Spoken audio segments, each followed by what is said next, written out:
আমি একজন মধ্যবিত্ত পরিবারের সন্তান রে ভাই। আমাদের অহংকার বলতে কিচ্ছু নাই।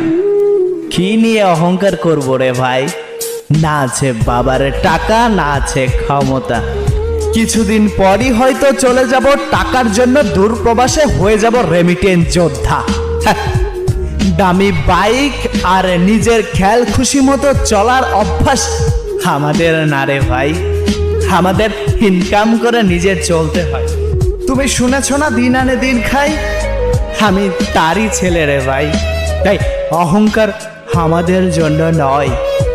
তাই তো বাস্তবতা রয়েছে আমার রক্তের প্রতিটা শিরায় শিরায়।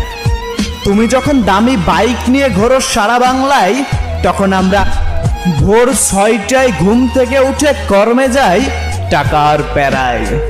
তাই তোমার সাথে আমার তুলনা চলবে না রে ভাই।